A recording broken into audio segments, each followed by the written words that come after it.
Well, it's hard to believe that it's December 19th. It's hard to believe that Christmas is just 6 days away. Does it feel like Christmas yet? Some of you, yeah, some of you know. Okay, well, hopefully we'll put you in the Christmas spirit today. 6 days from now is Christmas. 5, if you're counting down to Christmas Eve, which I am. You know I am. I hope you all have your... Oh, I need my clicker. I hope you all have your gifts purchased already, and I don't want to brag, but I've actually got all of my gifts purchased. Thank you. Now, not only do I have all of my gifts purchased, but I actually have all of them wrapped as well. And there's a very good reason for that. If you're a parent, you know you don't want your kids snooping for their gifts. So the way to combat that is to wrap them. Now, let me ask you, when you were a kid, were you a snooper? Yeah? You're a snooper, unashamed. Barb is an unashamed snooper, okay, yeah. You would unwrap them and wrap them again with the same paper? How did you manage that? You're very... So my theory that wrapping the gifts protects snooping is a bad theory then, okay. Except I know both of my kids, and there's no way they could rewrap a gift. There's just no way they could do that. Oh, man. So a lot of you probably knew where your parents hid gifts. You'd probably take a quick peek before Christmas Day. I read this week about a little boy who came running down to the kitchen to find his mom, and he's all breathless, and he's panting, and he's got a big box under his arm. He says, Mommy, we can tell Santa to cancel the order I placed for the new train set because I just found one on Daddy's closet. As a kid, I confess, I did go in search of my Christmas gifts from time to time, though rarely finding anything. I still to this day don't know where my parents hid my gifts. As an adult, though, the search at Christmas changes. When you go from being a kid to being an adult, there's still a search that's very different. It changes. It becomes not a search for gifts that are meant for you, but a search for just the right gifts for the person or the people in your lives that you love. Now, 6-7 years ago, we had a really, really rough Christmas. It was easily the second worst Christmas I've ever had. And the reason for it was that we'd gone through this long IVF process, in vitro fertilization, and we implanted in November, and shortly before Christmas, as we were waiting and waiting to see if it had taken, we thought it took. It seemed to be going well. But then one day, Nikki called me in a panic. She said, "You have to come home right now, I'm bleeding." And sure enough, the IVF didn't take. And it broke our hearts because we'd spent so much time and so much money and endured so much pain. And we had seen this little 20-cell fertilized egg be implanted, and we were attached to that little guy, 20 cells big, and then it was gone. And my poor wife just sat on our couch in utter despair for the next 6 months. Now that Christmas was a really, really tough one, and I said, "Honey, what do you want for Christmas?" And she said, "Nothing. I don't want anything."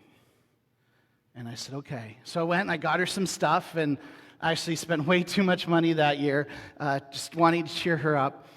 But about a week before Christmas, right about now actually, she messaged me and said, "You know what? I saw this pancake house online." It was, those ceramic village houses. It's about this big. And we had about a dozen of them, and I would set up the village every year. And she said, "I really want this pancake house." So I thought, okay, no problem. I went online, and I started Googling to find out that this was not something you could find easily. It was long sold out. People liked it. They weren't giving them up. And for hours, I searched every nook and cranny of the internet, and I found one. It was in California, the United States, and I messaged the person, and I said, listen, here's my story. This is what we've been through. All she's asked for is this pancake house. Is there any way that you can overnight this? And the person was so understanding. She said, absolutely, I'll do what I can. I said, I'll pay whatever. And she went and had it packed up within the hour and in the mail within the hour. And I was so overjoyed. And then I waited to see if it would actually clear customs and make it to us in time. It showed up on December 23rd. I wrapped it up, and I put it the very back under the tree. It was the very last thing she opened. And the tears that came, tears of joy and sadness mingled together, just for her to know how much I love her and care for her and just wish her to be happy. It was worth every penny that I paid. It was worth every ounce of energy that I invested, and it was worth so much more than all of that. Because at Christmas, we just want to show the people we love that we love them. And maybe giving gifts isn't your thing. Maybe it's baking them a cookies or sending a card or whatever it is. We let the people in our lives know that we're just searching for the right way to show them that we love them. I think maybe it's no coincidence that at Christmas, it's a time of searching, because Christmas is all about God's search for us. Now, week by week, we've been building upon the implications of Christ's coming. A little bit of a recap here. In week 1, the first Sunday of Advent, we explored how we need to not fear the present and coming holiness of God, because it's not our destruction, it's our salvation. On the second week of Advent, we observed that in the baby in the manger, we find heaven and earth joined together in a new way that was never before realized before God was made flesh. On the third Sunday of Advent, we talked about how God's plan is not to destroy the earth by fire, but to bring heaven and earth together in a way of creating something new. We see the beginning of this in our God who's made flesh. And today, on our last Sunday, I want to talk about how God becoming flesh means that no matter how lost you feel, I want you to know that God is searching for you. Now, to do this, I want to go back, way, way, way back to that cold night in December as Mary and Joseph are knocking on the door of every inn in Bethlehem. Okay, this probably didn't take place on December 24th, as we stole the pagan solstice, made it our own, but let's just kind of go with it, okay? Let's pretend December 24th. Now, what are they doing?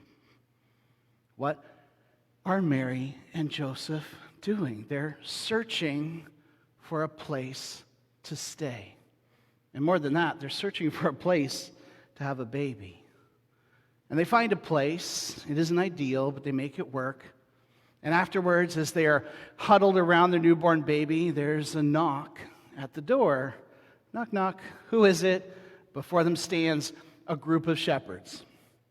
And the shepherds are like, so we were out in the fields, and these angels came to us, and they sang a really pretty song, and they told us that the Messiah, the Christ, our Lord, has come, and he's wrapped in swaddling cloths, and he's laying in a manger, and so we figure we probably should check that out.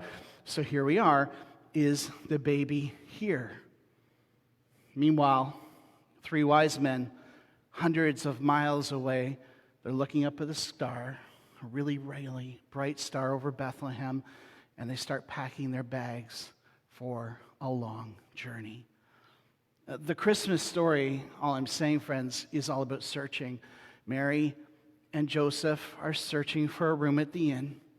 The angels are searching for some shepherds. The shepherds are searching for a baby, and the wise men are searching for a star. But of course, there is another person in the story, one whom up to this point has been silent. And he's traveled further than everybody else combined, and I'm sure you know who it is. Of course, it's Jesus. Now, if I'm putting together a search party, the first person I'm going to pick for my team is probably not going to be a baby, most likely. But in fact, this was the only way it could be. For 1,000 years and more, God had been doing all he could to seek out people's hearts, to communicate his love, to pass on his wisdom. But here's the thing, God is so very other, so vast beyond our reckoning, we couldn't even look at him without going mad. And so he sends his angels, right, as a proxy, and he shows up in burning bushes, and he speaks in the clouds on mountaintops. But there's always, it seems, a barrier. And then Jesus is born. Now, God gave up his power. He gave up his freedom to travel from heaven to earth. And the God of the universe, just picture this, the God of the universe is so weak that he can't even hold up his own head for months. Can you imagine? I don't know about you, but there was a brief period where I didn't go out a whole lot in 2020. Did that happen to you? I didn't. I live streamed from my living room for a while. Didn't even wear pants half the time. You had no idea. No idea. Kidding, I always wore pants. And then we were live streaming from here. There were just 8 or 10 of us in the building. And so I didn't see a lot of people, didn't go out, didn't have office meetings. And so really, for about 8 months there, I wore nothing but sweatpants. It was a great time, honestly. It was a glorious age. But then things started to ease up. And what happened? Well, we had to put on real pants again. And let me tell you, between the weight I'd gained during the lockdown and the fact that real pants are not very comfortable, it was an uncomfortable experience. Did you experience that too? Go back to work, you got to put on these pants, sweatpants are out, wasn't a lot of fun, everything just felt tight. Well, can you imagine? Can you imagine an immaterial being who is used to being in all places at all times, now confined to the form of a human baby? Imagine that. If you think work pants are tight, try putting on a human body for the first time. I think it may have engendered a certain sense of claustrophobia if Jesus wasn't so well adjusted. Now, regarding the limitations that God imposed upon himself in the incarnation, C.S. Lewis has observed that the physical constraints may not have been the worst part for Jesus. Here's what he writes. He says, laying at your feet is your dog. Imagine for a moment that your dog and every other dog is indeed. Now, some of our dogs love. If it would help all the dogs in the world to become like men, would you be willing to become a dog?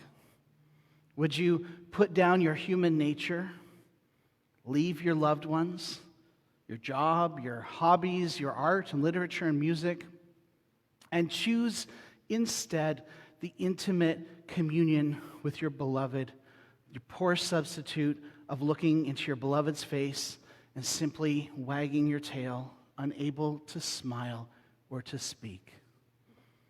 Christ, by becoming man, limited the thing which was to him the most precious thing in the world, the unhampered, unhindered communion with the Father. I think that's a pretty deep take.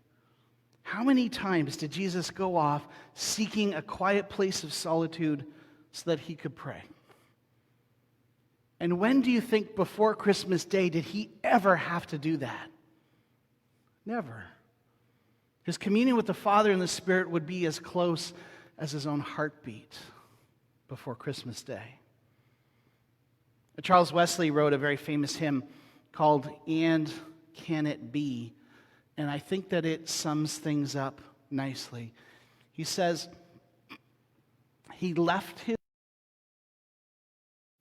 so free, so infinite his grace, emptied himself of all but love, and bled for Adam's helpless race. 'Tis mercy all, immense and free, for, oh my God, found out me. And do you know how it ends? Amazing love, how can it be that thou, my God, shouldst die for me? But I think before we ever get to that part, we could rewrite this lyric. Amazing love, how could it be that thou, my God, should be born for me? And of course, the question behind all of this is why? Why go to so many extremes? One of us. There's got to be a better way. Why not send another prophet, another priest, another king? Well, the answer is, it was the only way. It was the only way that he could deal with our sin. It was the only way that he would be the Lamb of God who takes away the sin of the world. But again, we'll talk about that in a few months' time. It was the only way that he could deal with death. In order to defeat death, he had to die and rise again. Again, we'll talk about that at Easter. It was the only way he could bring heaven and earth together in his own body, which is what we've been talking about these last few weeks. And it was the only way that he could save us.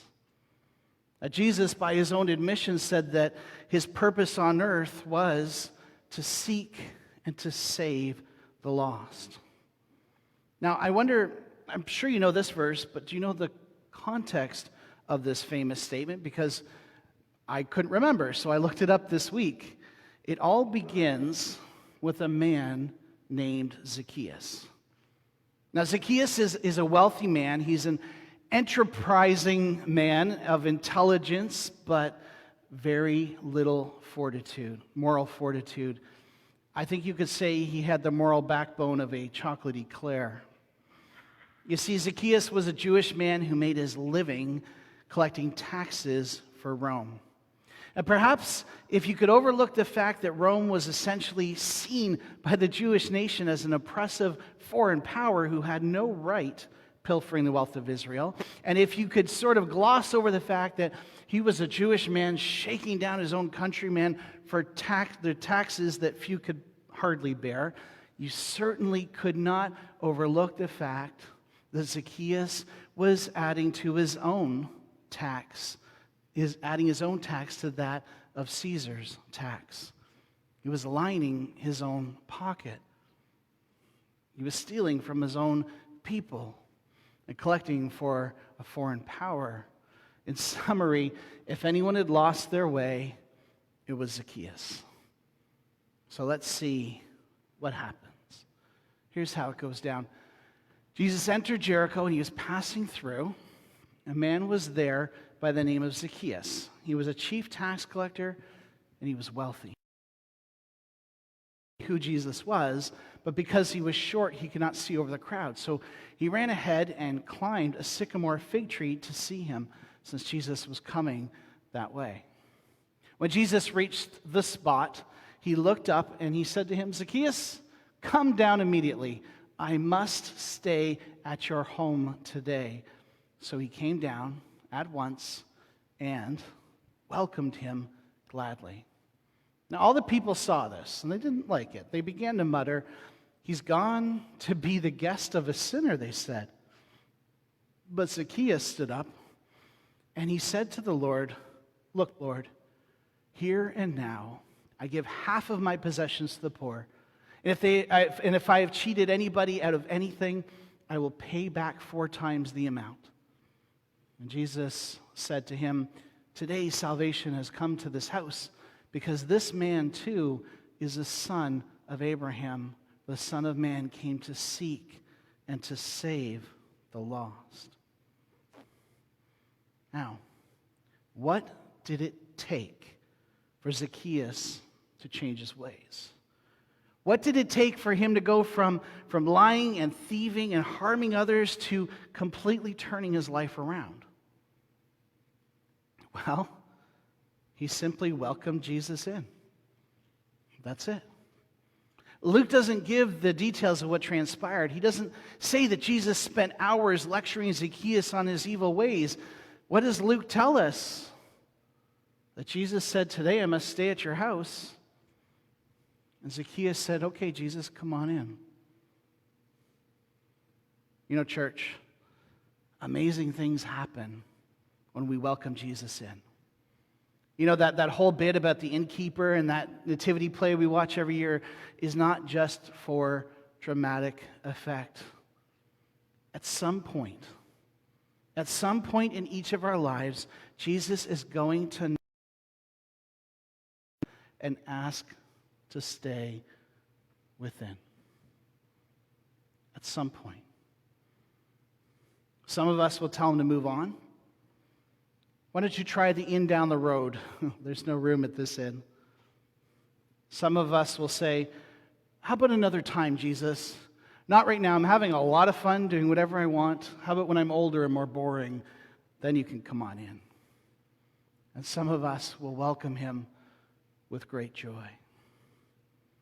And let me tell you as someone who's lived it, when you welcome him in, it changes your life. He changes hearts.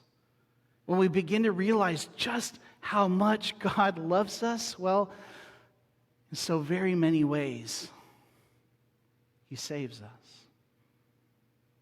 And isn't it funny that when Jesus sees the tiny tax collector in the tree, he knew at once what needed to transpire? There was no hesitation, almost as if Jesus had come to that town searching for Zacchaeus. Almost like that was the very reason that he was born in Bethlehem. For you see, Christmas is a rescue mission. It really is. Well, I don't know if you know the name Paul Harvey, but he was a radio broadcaster, and he was an author, and he had a broadcast called The Rest of the Story. And if you're looking for amusing, entertaining, and even informative short radio segments, just check him out sometime. You can find him on YouTube. Now, one story in particular is about this very topic, and it's one that's always kind of stuck with me. So I don't know if the live stream is going to love the copyright issue here, but I downloaded it, and I'd like to play the audio for you at this time. Let's roll that video. The man I'm talking about was not a Scrooge now. He was a kind, a decent, a mostly good man, generous to his family and upright in his dealings with other men, but he just did not believe in all of that incarnation stuff which the churches proclaim at Christmas time. It just did not make sense, and he was too honest to pretend otherwise. He could not swallow the Jesus story about God coming to earth as a man. He told his wife, "I'm truly sorry to distress you, but I'm just not going with you to church this Christmas Eve." He said he'd feel like a hypocrite, that he'd much rather just stay home, but that he would wait up for them. So he stayed, and they went to the midnight service. Now, shortly after the family drove away in the car, snow began to fall. He went to the window to watch the flurries getting heavier and heavier. Then he went back to his fireside chair, began to read his newspaper. Minutes later, he was startled by a thudding sound, and then another, then yet another. At first he thought somebody must be throwing snowballs against the living room window. But when he went to the front door to investigate, he found a flock of birds huddled out there miserably in the snow. They had been caught in the storm. In a desperate search for shelter, they had tried to fly through his large landscape window. That was what had been making the sound. Well, he couldn't let those poor creatures just lie there and freeze. So he remembered the barn where his children stabled their pony. That would provide a warm shelter. All he would have to do is direct the birds into that shelter. Quickly, he put on a coat and galoshes, and he tramped through the deepening snow to the barn, and he opened the doors wide. And inside the barn, he turned on a light so the birds would know the way in. But the birds did not come in. So he figured that food would entice them. He went back into the house and fetched some breadcrumbs and sprinkled those on the snow, making a trail of breadcrumbs to the yellow-lighted, wide-open doorway of the stable. But to his dismay, the birds ignored the breadcrumbs. The birds just continued to flop around helplessly in the snow. He tried catching them. He could not. He tried shooing them into the barn by walking around them, waving his arms, but instead they scattered in every direction except into the warm, lighted barn. And that's when he realized that they were afraid of him. They were afraid of him.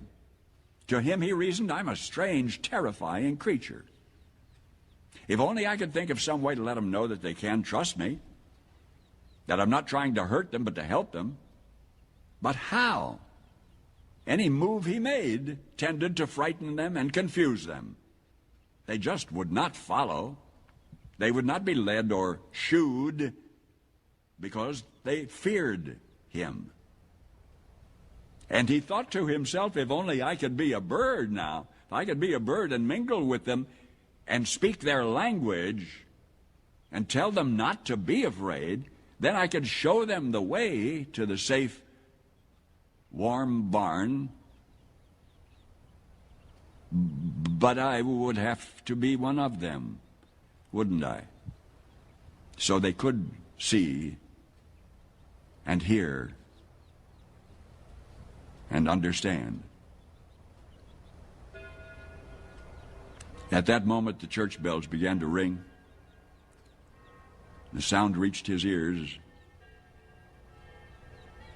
above the sounds of the wind, and he stood there listening to the bells. Adeste Fidelis.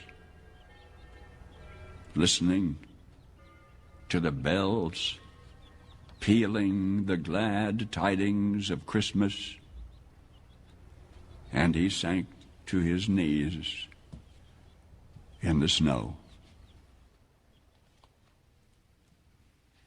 Paul Harvey, I hope for you and those you love, this will be a wonderfully Merry Christmas.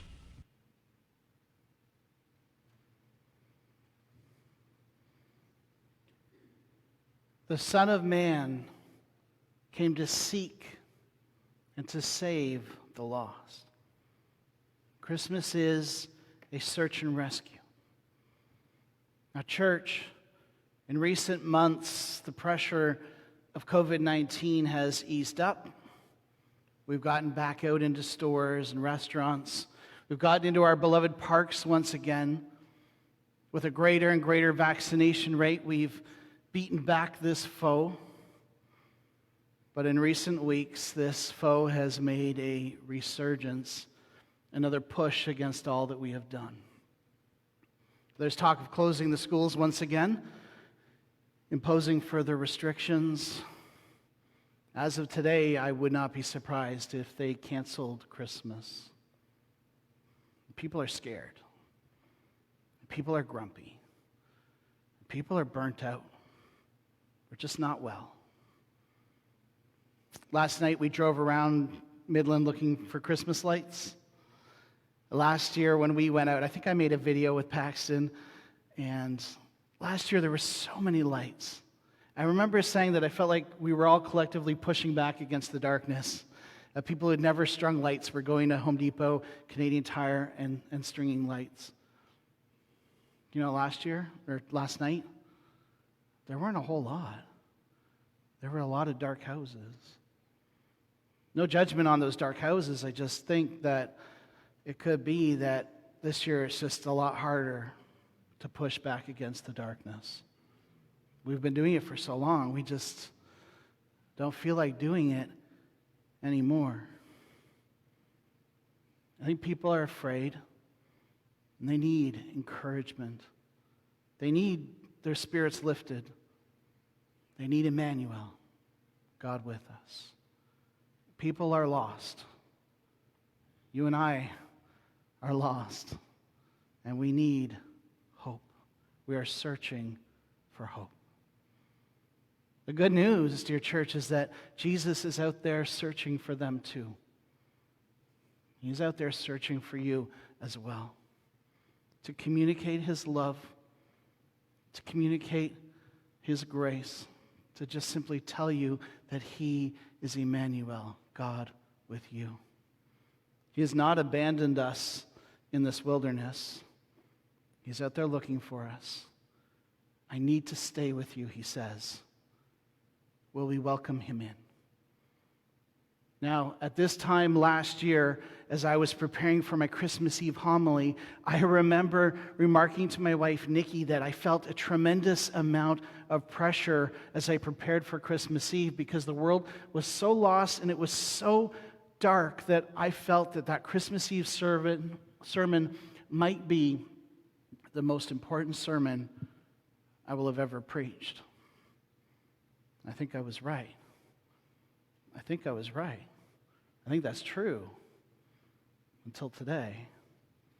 For as tired and beaten down and as broken as we are, I think this Christmas Eve sermon just might be even more important for us.